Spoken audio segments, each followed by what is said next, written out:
میاں آصف یہ قانونی نقطہ نظر سے مشاورت کر رہے تھے، تو انہوں نے کہا جی کہ آپ ایسا کر لیں کہ ایک نوٹیفیکیشن جاری کروا دیں، لیکن پھر جو اسٹیبلشمنٹ ہے وہ پیچھے ہٹ گئی، جو باتیں تسلیم ہوئی تھی ان سے بھی پیچھے ہٹ گئی۔ افشاں کیانی صاحبہ جو ہیومن رائٹس کے حوالے سے وہ بھی یہاں پہ موجود تھی، پھر جو ایک پی یو ایف ہے اس کے چیئرمین بھی یہاں پہ موجود تھے، اور پھر جوائنٹ عوامی ایکشن کمیٹی کے لوگ بھی تھے۔ ایک عجیب و غریب چیز ہوئی ہے جو مجھے آج پتہ چلی، اور میں یہ چیز کبھی کہنا نہیں چاہتا، لیکن کیونکہ پاکستان کا مسئلہ بن گیا ہے، کشمیر کا مسئلہ بن گیا ہے، مسئلہ بہت حساس ہے، تو اس پہ سب کو توجہ دینی چاہیے، خاص طور پہ آرمی چیف کو ضرور دیکھنا چاہیے اور وزیر اعظم کو بھی دیکھنا چاہیے کہ ملٹری انٹیلیجنس اور آئی ایس آئی کے بیچ میں کیا چل رہا ہے۔ بریگیڈیئر فائق کے حوالے سے مجھے سورسز نے یہ بتایا کہ انہوں نے یہ گلہ کیا بریگیڈیئر فائق نے کہ آپ ایم آئی کے کہنے کے اوپر یہ احتجاج کر رہے ہیں، آپ ایم آئی کے کہنے کے اوپر آپ آگے بڑھ رہے ہیں، لانگ مارچ کا اعلان کر رہے ہیں، آپ زیادتی کر رہے ہیں، آپ کے پیچھے ایم آئی کا ہاتھ ہے، یہ تانا انہوں نے دیا، ایم آئی آپ کو بیک کرتی ہے، ان کے کہنے پر آپ لانگ مارچ کر رہے ہیں۔ تو یہ ایک سر جنگ چل رہی ہے ملٹری انٹیلیجنس میں اور آئی ایس آئی میں، یہ بہت سارے لوگ پہلے بھی رپورٹ کرتے رہے ہیں اور بار بار اس کے اوپر بات ہوتی ہے کہ جناب اس وقت جو ملٹری انٹیلیجنس ہے اور جو آئی ایس آئی ہے ان کے بیچ میں ایک سرد جنگ جاری ہے، اختیارات کے لیے، طاقت کے لیے، آنے والے عہدوں کے لیے۔ تو اب یہ جو اور دونوں لوگ جو ہیں وہ عاصم منیر کے تو بہت قریب ہے، لیکن معاملہ یہ ہے کہ قوم تنخواہ ان کو آپس میں لڑنے کے لیے نہیں دیتی۔ ہم پاکستانی جو اپنے خون پسینے کی کمائی سے ٹیکس دیتے ہیں، جو پیسہ دیتے ہیں، وہ پیسہ ہم اس لیے نہیں دیتے آپ کو کہ آپ لوگ آپس میں لڑائی کریں یا ایک دوسرے سے مقابلہ کریں۔ ہم آپ کو پیسہ دیتے ہیں، تنخواہ دیتے ہیں، نوکری دیتے ہیں اس لیے کہ آپ ہمارے دشمن سے مقابلہ کریں اور دشمن کے عزائم کو ناکام بنائیں۔ دہشت گردی بڑھتی چلی جا رہی ہے، کہیں پہ بھی کنٹرول نہیں ہو رہی، اور آپ آپس میں لڑ رہے ہیں زیادہ اقتدار اور زیادہ اختیار اور زیادہ کنٹرول کے لیے۔ تو ادارہ جاتی کنٹرول کی اس لڑائی میں آپ پاکستان کے اوپر اپنا کنٹرول لوز کر رہے ہیں۔ آپ نے مل کر دشمن کا مقابلہ کرنا تھا، آپ آپس میں مقابلہ کر رہے ہیں۔ یہ ایک چیز سامنے آئی، میرے لیے حیران کن بھی تھی، پریشان کن بھی تھی۔ میرے خیال میں اس کے اوپر انکوائری ضرور کرنی چاہیے اور چیک کرنا چاہیے کہ کیا ایجنسیوں کا آپس میں ایسا مقابلہ چل گیا کہ ایک کہتی ہے نکلو، دوسری کہتی ہے نہ نکلو۔ یہ ماضی میں چیزیں ہوتی رہی ہیں اور بہت افسوسناک ہے، اس کو فوراً اگر تو ایسا کچھ ہے تو اس کو فوراً روکنا چاہیے۔ مجھے آزاد کشمیر کے لوگوں نے یہ بات بتائی ہے۔ 14,000 پولیس والے پنجاب سے اب نکالے گئے ہیں اور انہیں پہنچایا گیا آزاد کشمیر میں۔ یہ کیا کریں گے؟ الیکشن چوری کریں گے، مار کٹائی کریں گے، اور کیا کریں گے؟ اور ان کو آتا کیا ہے؟ یہی کرنا آتا ہے۔ لیکن ایک بڑا ویکیوم پیدا ہو گیا پنجاب میں، خاص طور پہ 3-4 اضلاع ایسے ہیں جہاں پہ کافی بے چینی پیدا ہوئی پولیس میں کہ ہمیں تو بہت سخت حالات کا سامنا ہے، پہلے ہی ہمارے ناکوں کے اوپر ہمیں پولیس کی پہلے ہی نفری کم ہے، پہلے ہی ہم یہاں ڈبل ڈیوٹیاں کر کے دہشت گردی سے بچ رہے ہیں۔ کیونکہ یاد رکھیے گا کہ خیبر پختونخوا کے جو کچھ اضلاع ہیں جیسا ڈی آئی خان، ٹانک اور یہ اوپر والے جو اضلاع بنو وغیرہ، ان کے ساتھ نیچے جو پنجاب کے اضلاع لگتے ہیں، یہاں پہ دہشت گردی کے کچھ واقعات ہو چکے ہیں، اور اس بات کا ہر وقت خطرہ رہتا ہے کہ خیبر پختونخوا کا جو دہشت گردی سے متاثرہ علاقہ ہے وہاں سے پنجاب کے اندر دہشت گرد داخل ہوں گے۔ اور اب صورتحال یہ ہے کہ میاں والی، بھکر، لیا، ڈی جی خان، ان جگہوں پہ پولیس کے اندر ایک بے چینی ہے کہ ہماری نفری کم ہو گئی ہے، یہاں سے نفری کو اٹھا کر آزاد کشمیر لے گئے ہیں، تو ہم دہشت گردی کے خلاف جو ہم ایک لگاتار کوشش کر رہے تھے اس کو ہم کنٹینیو کیسے کریں۔ لیکن وہاں پہ بھی ایک پورا الیکشن چوری کرنا ہے، وہاں ڈیمانڈ آئی ہوئی ہے کہ جناب بندے بھیجیں۔ اب بلاول نے ایک نئی ٹرک کی بتی دی ہے آزاد کشمیر کے لوگوں کو۔ بلاول نے کہا جناب کہ سچ کمیشن ایک بنایا جائے، میں اس کا مطالبہ کرتا ہوں اور میں یہ تجویز دے رہا ہوں، لیکن مجھے کوئی مثبت جواب نہیں دیا جا رہا۔ یار بلاول، ہم بیوقوف ہیں، ہم روٹی کو چوچی کہتے ہیں، تمہاری حکومت ہے وہاں پہ، بنا لو کمیشن۔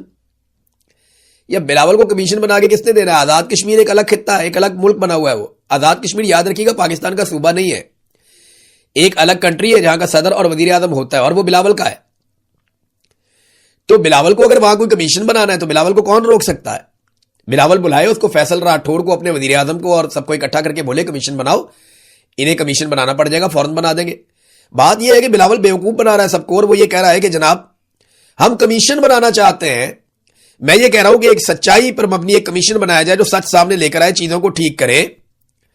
تو وہ کمیشن بنانے کا میرا مطالبہ نہیں مانا جا رہا، ڈوب کے مر جانا چاہیے، مطالبہ نہیں مانا جا رہا بھیا آپ کا، کیونکہ مطالبہ آپ کر کس سے رہے ہیں؟ آپ کی اپنی سرکار ہے وہاں پہ، آپ کی حکومت ہے وہاں پہ، تو حکومت بھائی تمہاری ہے، تم ہی لوگوں نے یہ سارا کچھ کیا ہے، تم ہی فورسز لے کر گئے ہو، تم ہی نے آپریشن کیا ہے، تم ہی نے قلعدم قرار دیا ہے، تم ہی نے جو ہے وہ لوگوں کے سروں کے اوپر انعام رکھا ہے۔ یہ سارا ظلم اور بربریت تم نے کی ہے. تو تم یہ کیسے کہہ سکتے ہو کہ ٹرک کی ایک نئی بتی دے رہا ہوں اس کے پیچھے لگ جاؤ سارے کہ جناب ہم ایک کمیشن بنائیں گے. لوگ بیوقوف تھوڑی ہے, روٹی کو چوچی تھوڑی کہتے ہیں. گزشتہ چند دنوں سے نا ایک اور بڑی اچھی چیز میں نوٹ کر رہا ہوں, بڑی مثبت تبدیلی آئی ہے کہ نون لیگ والے اور پیپلز پارٹی والے آزاد کشمیر کے میرے بھائیوں کو یا آزاد کشمیر کے لوگوں کو آج کل غدار نہیں کہہ رہے. ورنہ آزاد کشمیر کے لوگوں کو غدار کہا جاتا تھا, شرپسند کہا جاتا تھا, جوائنٹ عوامی ایکشن کمیٹی کے لوگوں کو کہا جاتا تھا کہ یہ راؤ کے ساتھ انڈیا کے ساتھ ملے ہوئے ہیں اور یہ انڈیا سے پیسے لے کر آتے ہیں. میں نے آپ کو بتایا تھا کہ ان کو پیسے تو برطانیہ میں جو اوورسیز پاکستانی ہے وہ فنڈنگ کر دیتے ہیں, جیسے پاکستان میں پولیٹیکل پارٹیز کی فنڈنگ ہوتی ہے. تو یہ کیونکہ برطانیہ کے اندر ہی رہتے ہیں سارے کے سارے بہت بڑی تعداد میں, اور برطانیہ سے پیسہ آتا رہتا ہے آزاد کشمیر میں, تو اس میں سے ان کو چندہ بھی مل جاتا ہے. یہ بات میں آپ کو پہلے بتا چکا ہوں. لیکن را فنڈنگ کرتی ہے نریندر مودی یا اجیت دوول جو ہے وہ فنڈنگ کرتے ہیں, وہ نہیں ہے. یہ جھوٹ ہے, سارا بکواس ہے, ایسی کوئی چیز نہیں ہے. تھوڑے دن پہلے یہ ان کو انڈیا کا ایجنٹ کہہ رہے تھے, اب نہیں کہہ رہے. اب اس لیے نہیں کہہ رہے کہ انہوں نے لوگوں سے ووٹیں لینی ہے, اور ووٹ لینے کے چکر میں اب یہ کشمیریوں پہ غداری کے فتوے نہیں لگا رہے. ہاں جب الیکشن ہو جائے گا, جب بلاول کو اور پی ایم ایل این کو یہ حکومت بنا کر دے دی جائے گی, ان دونوں میں سے ایک کو دینی ہے, تو جب ان کو حکومت بنا کر دے دی جائے گی تو اس کے بعد دوبارہ کشمیریوں کے اوپر یا جوائنٹ عوامی ایکشن کمیٹی کے اوپر فتوے لگائے جائیں گے. وہ کہتے ہیں نا ہوگا بانس نہ بجے گی بانسری.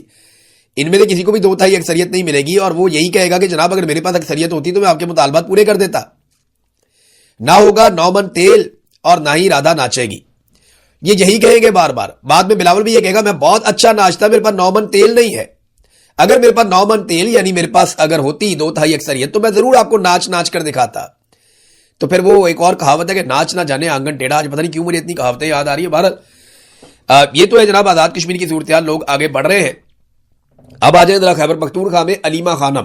وہ ایک ایک کر کے الگ الگ علاقوں میں جا رہی ہیں خیبر پختونخوا کے, اور خیبر پختونخوا کے ایک ایک ضلع میں ایک ایک علاقے میں انہیں عوام بہت اچھا رسپونڈ کر رہی ہے. بڑے پیمانے پر لوگ نکلتے ہیں عمران خان کی بہنوں کے لیے, اور ان کی دلچسپی اس بات میں ہے کہ کسی طرح عمران خان صاحب کی رہائی ہو جائے, وہ جیل سے باہر آ جائیں, اور اس کے لیے وہ کوشش کرنا چاہتے ہیں. علیمہ خانم نے مختلف علاقوں میں آج پھر, کیونکہ یہ اب گئی ہیں ایبٹ آباد والی سائڈ پہ, بٹگرام میں بھی گئی ہیں, اور کچھ اور ایریاز کا بھی وزٹ کیا جہاں پہ بھی گئی, بہت بڑے پیمانے پہ لوگ وہاں پہ اکٹھے ہوئے. تو علیمہ خانم نے کہا کہ ان کے بھائی کی رہائی کے لیے 5 اگست کو فیصلہ کن مارکا ہوگا. وہ تو بڑے پیمانے پہ احتجاج کر, ایک طرف جناب پی ٹی آئی کہہ رہی ہے ہم 5 اگست کو جلسہ کریں گے, علیمہ خان کہہ رہی ہیں کہ جناب ہم اپنے بھائی کی رہائی کے لیے 5 اگست کو ایک فیصلہ کن مارکا کریں گے. اب یہ دونوں کی باتوں میں بہت فرق ہے. پی ٹی آئی ایک دن کا شو کرنا چاہتی ہے, جلسہ کرو نکلو بس, جذباتی تقریریں کر دیں گے, 4 5 10 اعلان کر دیں گے, وہ اعلان کے اوپر عمل درآمد ہونا ہے نہیں ہونا بعد میں دیکھی جائے گی, دن نکل جائے گا, پریشر کم ہو جائے گا. جیسے جب عمران خان صاحب کی آنکھ خراب ہوئی تو انہوں نے انڈور احتجاج کیا تھا 4 دیواری کے اندر بیٹھ کے. لوگ جب ٹھنڈے ہو جائیں گے تو پھر ہم گھروں کو چلے جائیں گے. لوگ ٹھنڈے ہو گئے, یہ گھروں کو چلے گئے, کئی مہینے گزر گئے, کچھ بھی نہیں کیا. جیسے بجٹ پاس کروانے کی باری آئی تو وہ بھی کروا دیا, سارا کچھ کرتے ہیں. یہ ملٹری آپریشن جن کے عمران خان خلاف تھا یہ خود کروا رہے ہیں ہاتھ پکڑ کے. ڈرون حملے جن کے عمران خان خلاف تھا اس کے خلاف ایک بھی ایف آئی آر یہ درج نہیں کر پائے, کوئی کاروائی نہیں کر پائے. ابھی یہ ایک جلسہ کریں گے, پہلے انہوں نے اسٹیڈیم کے اندر رکھ لیا تھا, مجھے لگتا ہے وہاں پہ بھی اجازت نہیں ملی. اول تو میں اس کے خلاف تھا کہ یار آپ عمران خان پورے ملک کا لیڈر ہے, آپ اسٹیڈیم کے اندر اس کو واپس دھکیل رہے ہیں. تو میرے خیال میں اسٹیڈیم کی بھی ان کو اجازت نہیں ملی, اور انہیں کہا گیا جناب باہر. محسن نقوی صاحب ہے نا اسٹیڈیمز کے مالک ہیں, ویسے ہی آپ کو پتا ہے کرکٹ ان کے پاس ہے, تو شاید ان کو اسٹیڈیم کی اجازت نہیں ملی. موٹر وے کے پاس کہتے ہیں کھلا میدان ہے, وہاں پہ اب ہم کریں گے جلسہ.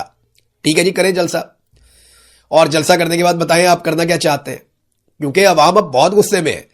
لوگوں کو ایسا لگتا ہے کہ پاکستان تحریک انصاف کو اقتدار کے لیے ایک ٹولے نے استعمال کر لیا عمران خان صاحب کی مقبولیت کو, اور اس کو جیل میں چھوڑ دیا بیچارے کو, اکیلے کو. علیمہ خانم کہتی ہے جی ہم ایک فائنل مارکا کرنے جا رہے ہیں 5 اگست کو. اب جیسے جیسے دن قریب آئیں گے نا اور چیزیں کلیئر ہوتی چلی جائیں گی. ناظرین ایک اور خبر ہے میرے پاس, یہ خبر آپ دیکھیں, ہم 11 ارب کے جہاز کو رو رہے تھے کہ جناب 11 ارب روپے کا جہاز لے لیا پنجاب نے. یہ پنجاب سے گندم جو غائب ہو گئی ہے نا, اس کی قیمت لگ بھگ 400 ارب روپے ہے. 400 ارب روپے کی گندم پنجاب سے غائب ہو گئی. ہم رو رہے تھے کس کو, 11 ارب کے جہاز کو. آوے کا آوے ہی بگڑا ہوا ہے. یہ گندم کیسے مینج ہوئی, کہاں گئی, کدھر غائب ہو گئی, کسی کو کچھ پتہ ہی نہیں ہے. یہ لگ بھگ 45 لاکھ ٹن گندم تھی, کہاں گئی, کوئی جواب نہیں مل رہا. رپورٹیں چھپ رہی ہیں, جواب نہیں مل رہا.